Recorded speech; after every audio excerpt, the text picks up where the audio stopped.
जम्मू कश्मीर वक्फ board की chairperson doctor Darakhshan राबी का कहना है कि वक्फ जायदादें कम किराए पर नहीं दी जा सकती, अवाम को मार्केट रेट के मुताबिक अदायगी करनी होगी। अंद्राबी ने मायसूमा श्रीनगर में औकाफ मार्केट का दौरा किया। उन्होंने इस ख्वाहिश का इजहार किया कि पुरानी वक्फ इमारतों को जदीद सहूलियात दी जाए, लेकिन इसके लिए लोगों को इन इमलाक का किराया अदा करना चाहिए। देखिए, एक सवा साल हो गया हमें, अब तो सवा साल पूरा हो गया। जम्मू कश्मीर वक्फ बोर्ड तश्कील पाए हुए, और ये हमारा फेस है।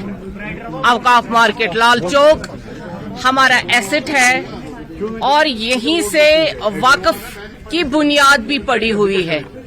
और यहाँ हमने सोचा कि सवा साल में, क्योंकि यहाँ के लोगों को हमने बुलाया और कहा कि हमारे साथ रेंट क्लियर करिए, और मैंने देखना भी है हमारे एसेट्स कहाँ हैं, हमारी प्रॉपर्टीज कहाँ पे हैं। और ये यहाँ पे हमारा ताज होटल है, ये औकाफ मार्केट सारी वक्फ की है। लोगों को भी मालूम होना चाहिए, सिर्फ ये औकाफ मार्केट जानते हैं लेकिन ये नहीं जानते हैं जम्मू कश्मीर वक्फ बोर्ड की प्रॉपर्टी है, और यहाँ से हमें क्या मिलता है, हम कैसे वक्फ को चलाएंगे, और ये जो हमारा एसेट यहाँ पे है, क्या ये हमारे किराएदार हमें किराया देते हैं।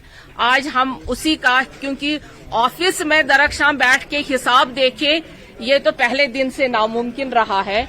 हम बाज़ाब्ता साइट्स पे जाके देखते हैं कि हमारे टेनेंट्स भी खुश होने चाहिए, और हमारी वक्फ को जो डेवलपमेंट होना है वो इन्हीं चीजों से होगा, जब हम देखेंगे कि हमारा एसेट सही है या नहीं है। और आपने खुद देखा, मुशाहिदा किया मेरे साथ, कि हम एक एक दुकानदार से पूछ रहे थे कि कितना आपका बकाया है और कितना आपने पे किया हुआ है। वो आप खुद उसका मुशाहिदा करिए, क्योंकि आपकी तीसरी आंख देख रही है।